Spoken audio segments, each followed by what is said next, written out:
여기 오늘 여기 본문은 두 가지를 우리에게 말씀해 주고 있습니다. 첫 번째는 훈육을 받아들이는 지혜, 훈육을 받아들이는 지혜에 대해 말씀하고 있고요. 그리고 두 번째는 바로 지혜를 얻음으로써 누리는 복, 그 복에 관해서 말씀을 하고 있습니다. 오늘 이 두 가지를 짧게 살펴보도록 그렇게 하겠습니다. 먼저 훈육을 받아들이는 지혜에 대해서 살펴보도록 하겠습니다. 거기 11절과 12절 말씀을 함께 보도록 하겠습니다. 같이 한번 우리 11절 12절 말씀 다시 한번 읽어보겠습니다. 시작. 내 아들아, 여호와의 징계를 경히 여기지 말라. 그 꾸지람을 싫어하지 말라. 대저 여호와께서 그 사랑하시는 자를 징계하시기를 마치 아비가 그 기뻐하는 아들을 징계함같이 하시느니라. 아멘. 여러분들 어린 시절에 부모님께 꾸중을 들으면 때로는 어떻게 합니까? 서운하지요.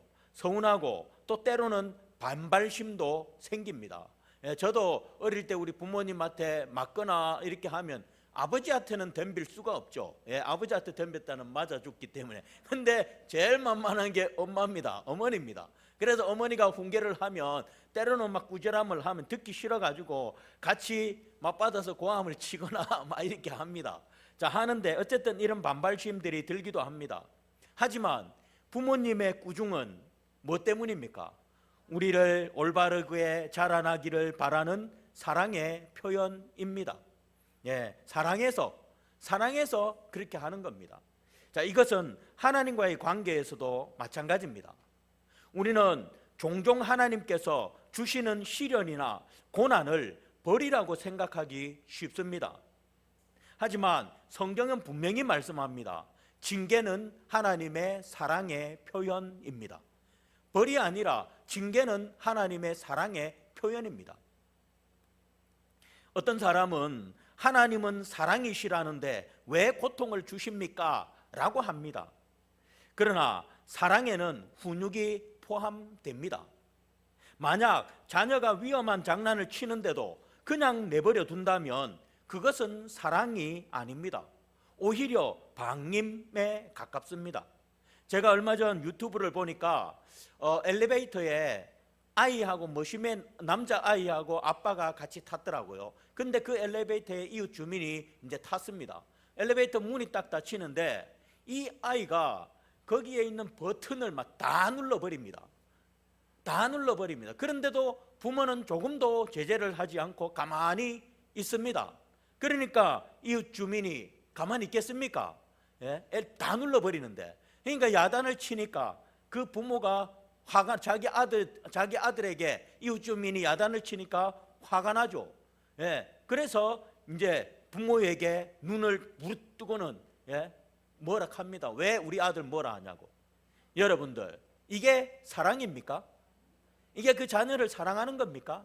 마치 자기 자녀를 사랑하는 것처럼 보듬어 안고는 이웃 주민을 향해 째려보고 욕을 합니다. 이거는 절대 그 아이를 향한 사랑이 아닙니다. 이거는 마땅히 훈육을 해야 할 일입니다. 사랑한다면 훈육을 해야 합니다.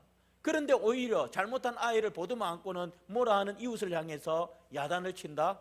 이것은 자녀를 사랑하는 것이 아니라 오히려 그 자녀를 방임하는 것과 똑같습니다. 그 자녀가 나중에 그런 식으로 부모가 한다면 나중에 그 자녀가 어떻게 자라겠습니까? 하나님은 우리를 너무나도 사랑하시기 때문에 우리가 스스로 망치는 길로 가는 것을 그냥 보고만 계시지를 않습니다. 하나님은 너무너무 우리를 사랑하셔서 우리가 망하는 길로 가는 걸 그냥 가만히 보시지 않는다는 것입니다. 그래서 때로는 힘든 과정을 통해 우리를 돌이키십니다. 그러므로 그 징계를 기꺼이 받아들이는 것이 바로 지혜입니다. 어리석은 사람은 그 사랑의 징계를 꾸지람으로 여기고 거부하고 기분 나빠합니다. 그러나 지혜로운 사람은 징계를 사랑으로 여겨서 그 징계를 받아 하나님의 꾸지람을 거부하지 않고 그 안에 담긴 하나님의 사랑의 의미를 깨달아 영적으로 한 단계 더 성장하게 되는 것입니다. 그렇습니다. 하나님께서는 우리가 잘못된 길로 갈 때 위험한 상황에 빠지려 할 때, 혹은 영적으로 나태해질 때 우리를 깨우치기 위해서 징계를 사용하십니다. 목사님 설교를 통해서 징계하시기도 하고, 또는 삶의 어떤 어려움을 만나게 하셔서 징계를 하시기도 합니다. 그런데 이 징계는 우리를 해치려는 것이 아니라 뭡니까?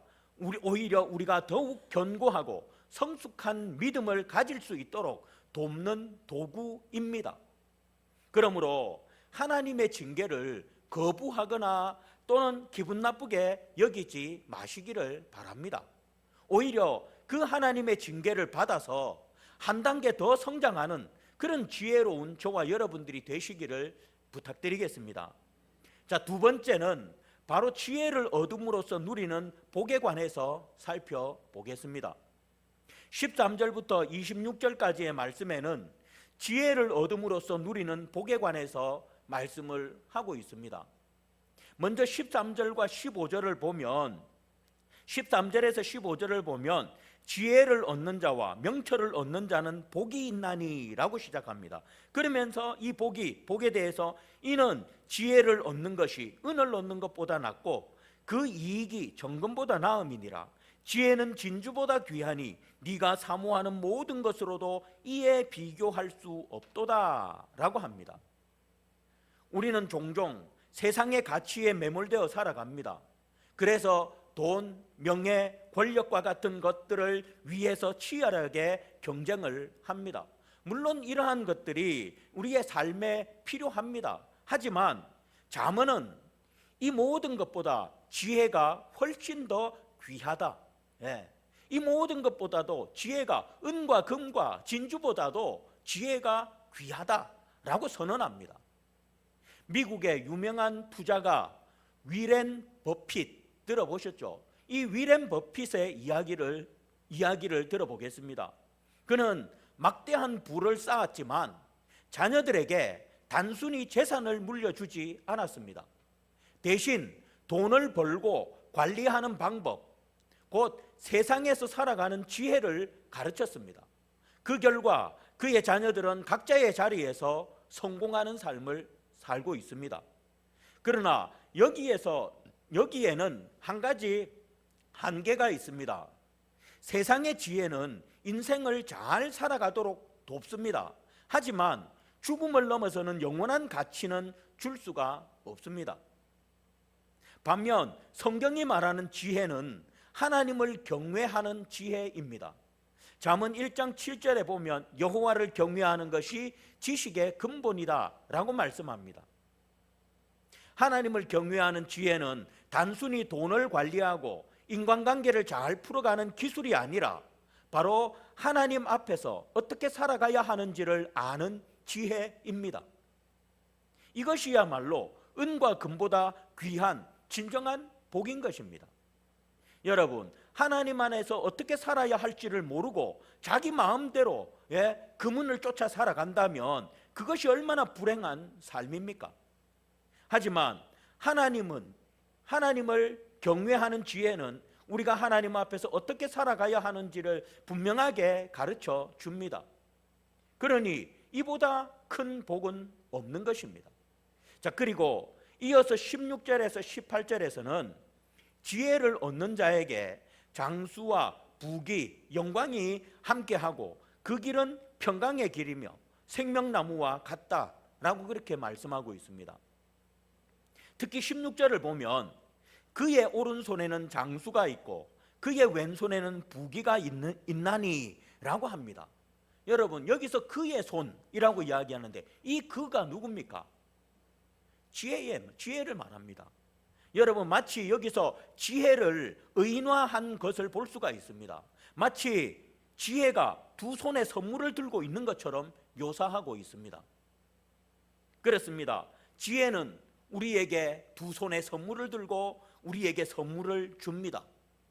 어떤 선물입니까? 바로 장수와 부귀를 주고 또 지혜의 길은 즐거움과 평강으로 우리를 인도하며 또 지혜는 우리를 생명나무에 이르게 하는 하나님의 선물입니다. 그러므로 하나님의 지혜를 붙드는 삶이 참된 복과 생명으로 이어진다는 것을 가르쳐 줍니다.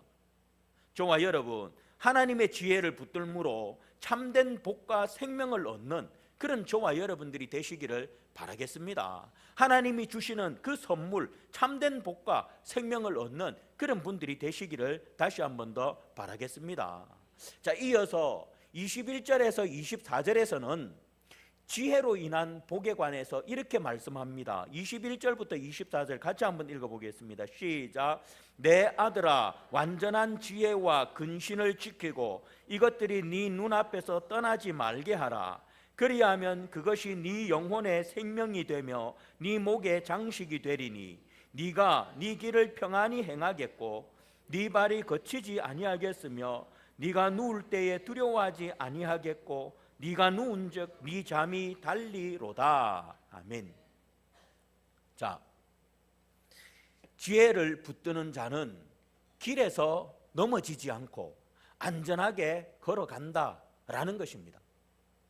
그렇습니다. 지혜는 우리가 걷는 길을 안전하게 지켜줍니다. 이 말씀은 마치 우리가 어두운 밤길을 걸을 때 손전등을 비추는 것과 같습니다. 빛이 있으면 길가의 위험을 피하고 또 웅덩이에 빠지지 않으며 발이 걸려 넘어지지 않습니다. 이처럼 지혜는 바로 우리의 삶을 넘어지지 않게 하고 안전한 길로 인도하는 빛이 된다라는 것입니다. 그 결과 우리는 어떤 상황에서도 평안히 잠들 수 있는 그런 마음의 평화를 얻게 됩니다. 이것이 바로 복이라는 것입니다. 그리고 마지막으로 25절에서 26절은 지혜가 주는 복에 관해서 이렇게 말합니다. 같이 읽습니다. 시작. 너는 갑작스러운 두려움도 악인에게 닥치는 멸망도 두려워하지 말라. 대저 여호와는 네가 의지할 이시니라. 네 발을 지켜 걸리지 않게 하시리라. 아멘. 세상은 언제나 예상치 못한 두려움과 위험이 도사리고 있습니다. 그러나 지혜를 가진 자, 곧 하나님을 의지하는 자는 그 어떤 것도 두려워하지를 않습니다. 왜냐하면 하나님께서 그의 발을 지키셔서 넘어지지 않게 하시기 때문입니다. 진정한 지혜는 우리에게 세상을 향한 두려움 대신에 하나님께 대한 온전한 신뢰를 선물합니다. 그러므로 이 지혜를 얻는 자는 복입니다. 말씀을 맺도록 하겠습니다. 여러분, 오늘 말씀은 우리에게 분명히 두 가지 길을 보여줍니다. 첫째는 하나님의 훈육을 사랑으로 받아들이는 지혜입니다. 징계는 결코 우리를 버리시는 표시가 아니라 바로 우리를 더 깊이 사랑하시고 성숙하게 빚어가시는 하나님의 손길입니다. 그러니 하나님의 징계가 내게 내려질 때 그 징계로 마음 상해하지 마시고 하나님이 나를 사랑하셔서 이렇게 징계하신다는 사실을 알고 지혜롭게 그 징계를 받아들일 수 있는 그런 저와 여러분들이 되시기를 바랍니다. 그래서 우리의 신앙이 한 단계 더 성장하는 그런 복된 성도들이 되시기를 바라겠습니다. 그런데 만약에 이 지혜가 없어가지고 하나님이 징계하시는데도 그 징계를 깨닫지 못하고 기분 나쁘게 여긴다면 신앙이 한 단계 성장하는 것이 아니라 오히려 그 신앙은 한 단계 퇴보하게 됩니다. 그러니 결코 이런 어리석은 자 되지 마시고 지혜로운 자가 되셔서 하나님의 징계를 사랑으로 받아들이는 그런 지혜로운 여러분들이 되시기를 부탁드립니다. 그리고 둘째는 지혜를 얻음으로 누리는 복입니다. 세상의 부와 명예는 언제든지 사라질 수 있지만 하나님을 경외하는 지혜는 우리를 평강으로 인도하며 또 생명나무와 같은 참된 복을 주십니다. 그러므로 우리는 언제 어디서든지 하나님의 지혜를 붙들고 살아야 합니다. 지혜는 우리를 안전하게 지켜주고 또 불안한 세상 속에서도 담대하게 살아갈 수 있는 힘을 줍니다. 하나님이 주시는 그 지혜가 우리에게 있을 때 우리는 이 세상에서 정말 이 불안한 세상 속에서도 담대하게 살아갈 수가 있는 것입니다. 오늘도 하나님의 징계를 사랑으로 받아들이며 여호와 경외의 지혜를 붙드는 삶으로 나아가는 그런 저와 여러분들이 되시기를, 그래서 여러분들의 삶에 하나님의 복이 임하기를 주님의 이름으로 축복드리겠습니다. 기도하겠습니다.